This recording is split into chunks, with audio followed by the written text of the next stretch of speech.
they defended extremely well. They didn't allow Vegas to get to the inside. They didn't allow them to get to the blue paint. This was a great defensive job by the Edmonton Oilers. And again, that's something they normally don't do. A change occurred in the hockey world last night. A big change. Do you know what that change was? An executive for the Florida Panthers got suspended. This has something to do with Stuart Skinner, but I'm going to make it more about Connor Hellebuck. Ooh. Connor Hellebuck, you now have the worst postseason save percentage. Stuart Skinner has surpassed you.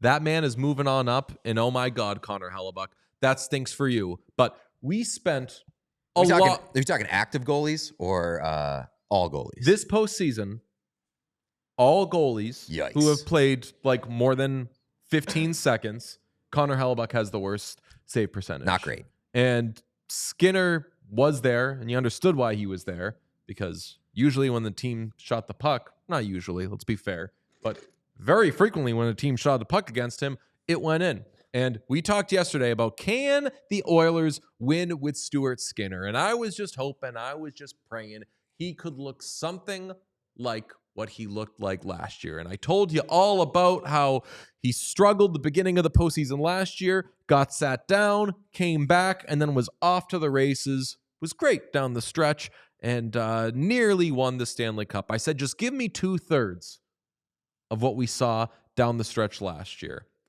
And now, folks, this is the Stuart Skinner experience.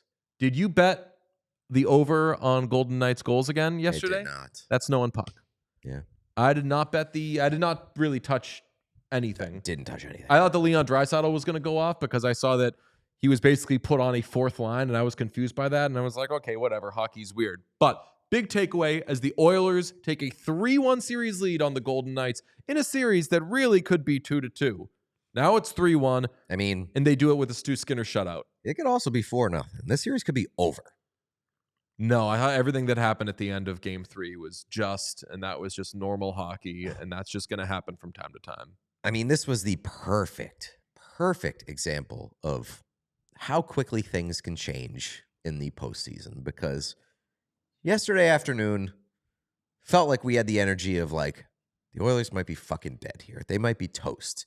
And then like 10 hours later, they have the perfect bounce back game in which you say, I've seen all I needed to see to have faith in this team again. Edmonton Oilers, you're headed for a Stanley Cup final. You know what I realized, Peter?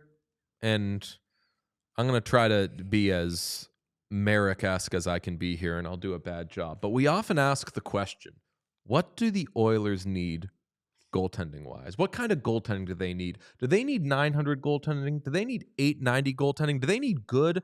Do they need great? Do they need average? Do they need above average? Can they even get by with bad? And I realized what the answer was last night. The goaltending that the Oilers need, the answer to that question is great for all we know. For all we know is the most important thing, which is that I'm not totally positive because he wasn't really under siege. He needed to make like 3 big saves and he made them. And then he needed to make like 4 normal saves and he made those. And I know I've only given you 7 plays on which the goaltender mattered, but let's keep that number right around 7. And if we go 7 for 7, you got a Stu going. Right. Yeah. I mean, like the best thing that you could hope for is an incomplete grade in net for the Edmonton Oilers. Yes, exactly. Yes. Not totally knowing how good Stu was, but I wanted that out of Calvin Pickard. It's pass-fail. Pass-fail, And Sean. and it's even better when the team in front of him allows that to be a question for 60 minutes versus for 30 to 40 minutes, because so often they've let goaltending have an impact on games, and then they say, all right, let's make sure that he doesn't have to make saves for the second half of this game, and we will come back and win. And when they do it for 60 minutes, you're like, damn, nobody's beating those guys. Okay, so was last night a nobody's beating those guys game for the Oilers? Yes, but in the context of like what you didn't get from the Oilers in last night's game, which was like a Draisaitl McDavid game. Like you won without your best thing showing up and your worst thing showing up. Can I give you a take on that? Go ahead. I famously do my 3 stars after the games. I feel that I owe Leon Draisaitl an apology because I thought that was Leon Draisaitl's best game of the series. His job, and here's where I say Chris Knoblauch might be back. Leon Draisaitl was given Vasily Podkolzin and welcome back to the lineup / the NHL / my life. I'd forgotten you existed. Respectfully, but also derogatorily, because I shouldn't be thinking about Kasperi Kapanen. Mm-hmm. Those were his line mates, Vasily Podkolzin and Kasperi Kapanen. That line played against the Jack Eichel and Mark Stone line the entire night and fucking inhaled them. They killed Mark Stone and Jack Eichel. Kasperi Kapanen was, I don't even know, a missile, just flying around, destroying guys. And this is the benefit, I guess, of having McDavid and Draisaitl, that if you split them up, which I usually want to do, you can make one of them a fucking checking line for some reason. But I'll tell you what, I don't know if people are going to react to it the way they usually do in the postseason, but if Leon Draisaitl wants to have his Selke talk in the future, more games like that, people are going to be like, oh, well, actually, Leon Draisaitl is actually a very good second. And he's going to end up getting Selke votes. Didn't score a goal last night. That's fine. I'm going to get to that in a second. But I thought that was like, that might have been my biggest non-Stu Skinner takeaway, other than Aiden Hill possibly trying methamphetamine before the game. I mean, yeah, it's a good point, and that is what you need from Leon if he's not going to be scoring Leon and the driving Leon that you've come to expect. But also, they still won a game without their strongest asset showing up, which is 2 guys that can just completely take over a game. You won on the back of Adam Henrique offensively. You won on the back of Evander Kane offensively, and your worst asset, which is your defense and your goaltending, looked totally fine. Yeah. Totally fine. Defense, I would say, was great. Goaltending was rock solid.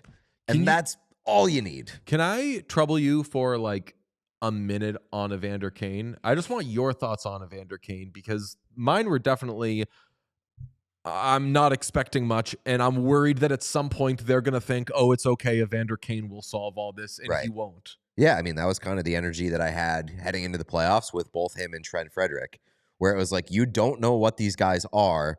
Why are you falling back on, well, we're going to get these guys back, and they're going to change the identity of our team and give us the element that we need in terms of playoff hockey? I had no idea what to expect for Evander Kane, and I feel like anybody who says that they did have an idea or did have confidence is either wrong or stupid. That guy is coming off of at least two, right? Major surgeries. The first surgery fixed a bunch of different things.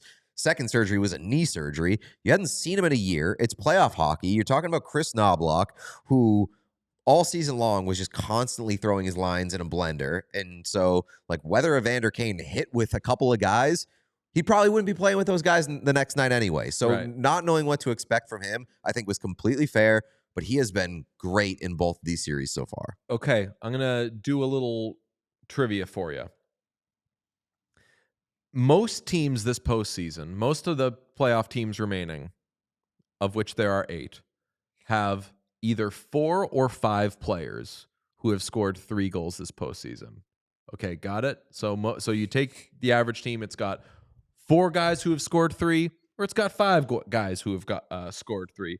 Only 2 teams have a different number than 4 or 5 3-goal scorers. How many players on the Edmonton Oilers have scored 3 goals this postseason? 7. I was going to say 8.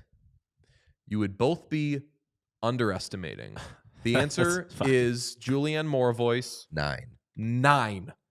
9 players have scored 3 goals for the Oilers who have played 10 games this postseason.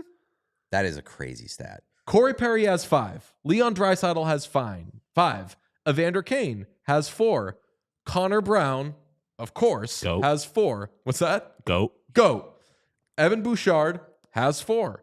Adam Henrique, of course, has 3. Zach Hyman has 3. Ryan Nugent-Hopkins has 3. There's one more guy at the bottom of that list, which is, oh yes, Connor McDavid has 3. Boys, it's one thing to be the best offensive team this postseason, which I think we all thought the Oilers would have to be if we were still going to be talking about them on Tuesday, May 13th in the United States and Canada. But for it to be happening, thanks to Evander Kane and Connor Brown, who respectfully, or in fairness, we probably should have expected this from Connor Brown, but Adam Henrique was not having a good year. Ryan Nugent-Hopkins, even until late in the season, was not having a good year. This is balanced, boys. And if the defense is going to play the way it was last night, and if Stu Skinner is going to play the way he played last night, which again, he was great for all we know, then you got great things coming. Sean, you guessed 7. The Panthers have 7. Florida, Dallas has 4. Winnipeg has 4. Toronto has 4. Winnipeg has 5. Washington has 5. Carolina has 5. Vegas has 5. So it's great things that you're seeing. Last thing I wanted to note there. Here's my little theory on Stu last night. He gets better over the course of series, right? We know this about him. He's usually historically. He's usually starting. Did you see the stat after the game that he's the greatest historically he's the best game 4 goaltender ever? Congrats. Yeah, it was they had like goals against, save percentage and everything, like all time, like the best game 4 goalie ever, which I love the idea of being Mr. Game 4. Got to acquire that guy to secure your game 4s. Because part of why he's so good in game 4 is because he was about to get fucking swept in the Stanley Cup final last year. So he had get fired. Right. Yeah. He was about to lose his job. So he had a kind of job-saving performance. And then anyway, he gets better over these over the course of these series. Didn't in series 1. What do you mean? He did not get better over the course of series 1. Well, he didn't play in over the course. Exactly. Right. So that's what I'm saying. Yes. He gets pulled after 2 games, so we don't get to see him get better. They put him in game 3 this series, and he says, I see what you're trying to do. You're trying to skip the beginning of the series.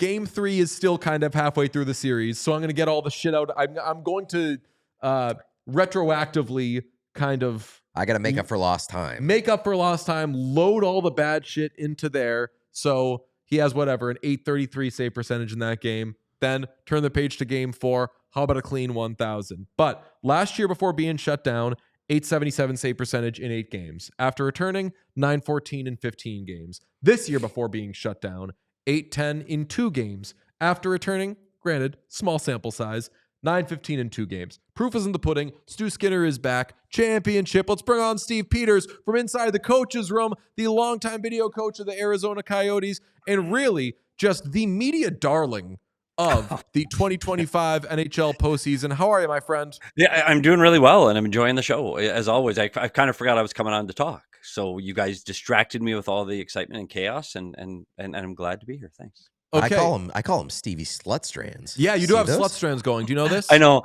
I do. I apologize. I'm 57 years old, reliving my youth, and it's kind of getting a little bit out of control. So it is what it is until playoffs are over. This is it. We do it while I can. Don't strand shame.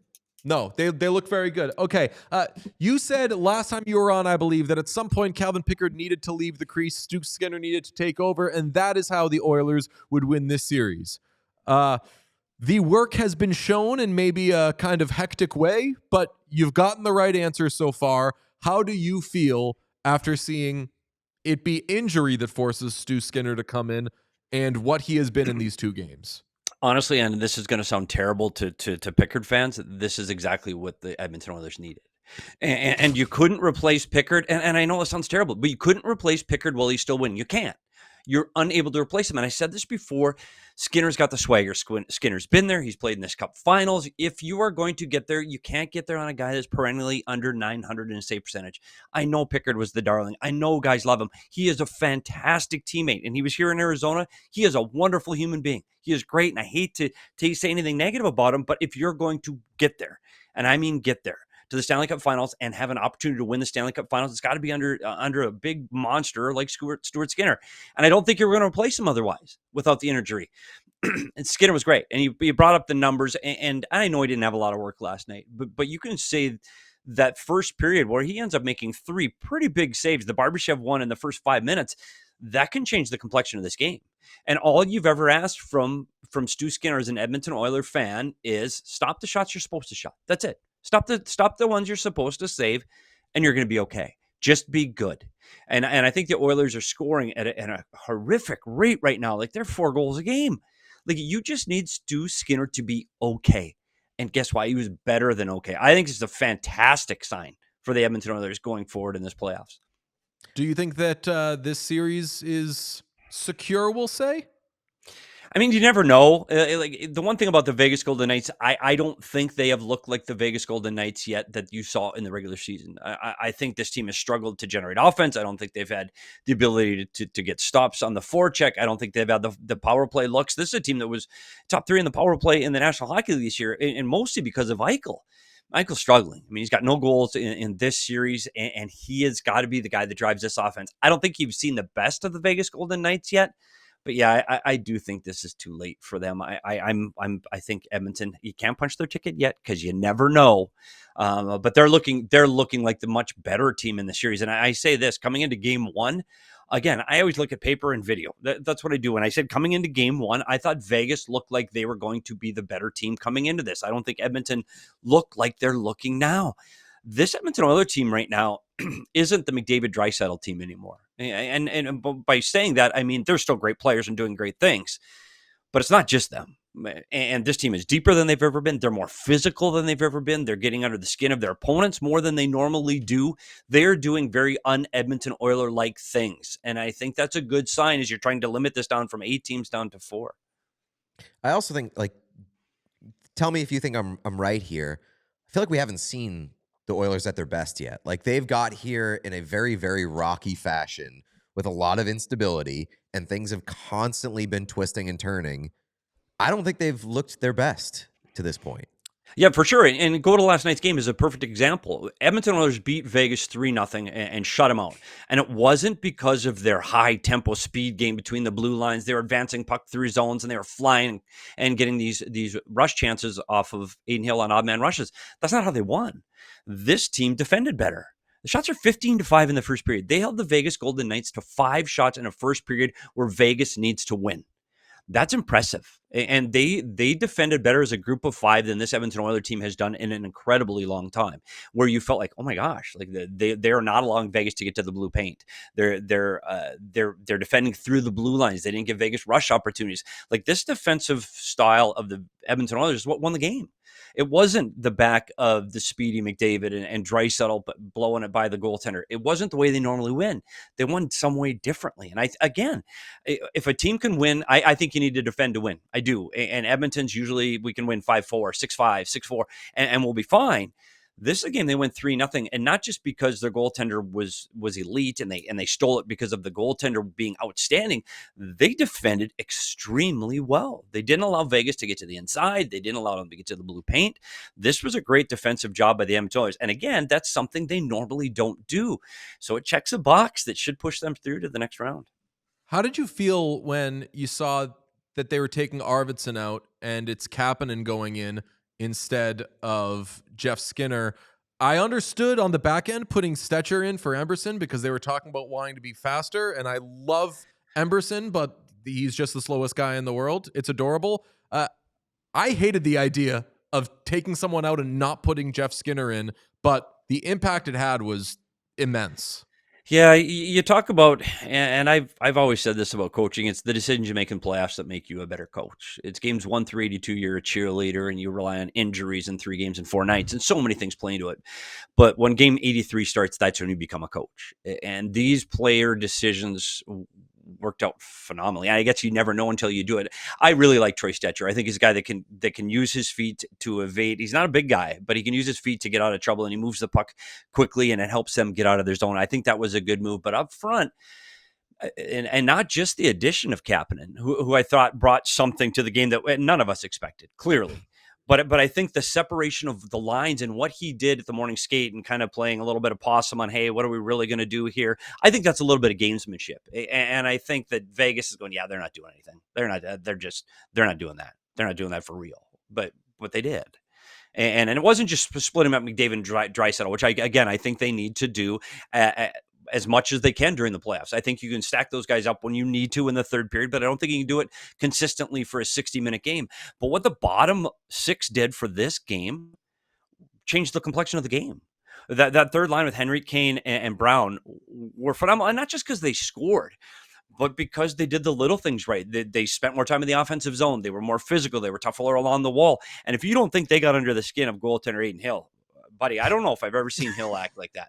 Like that was from the drop of the puck. And here's the thing. I don't know if Adin Hill can play like that.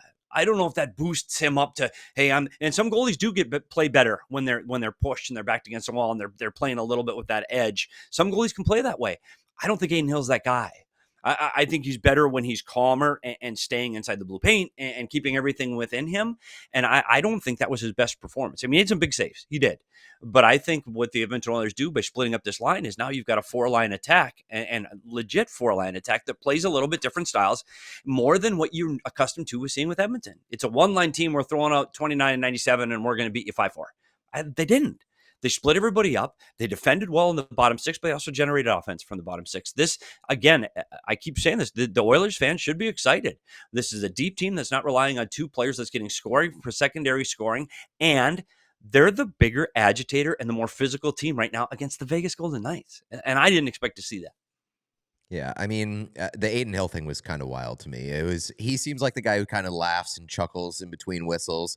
And he was out for blood last night. We were texting about it because yesterday we made the comparison of Stu Skinner plays like Tim Thomas, which is not always a good thing. Like there's one Tim Thomas for a reason. Yeah. But Skinner plays like Tim Thomas, and Adin Hill last night was Tim Thomas without the performance. He was just losing his mind anytime anybody got anywhere near him. That second Henrique goal ruled, where Evander Kane is cross-checked into him. He gives up a goal, doesn't give a fuck about the fact that he gave up a goal, and is like, I'm going to kill this guy. Yeah. Sweet, man. We all silly like the mayor.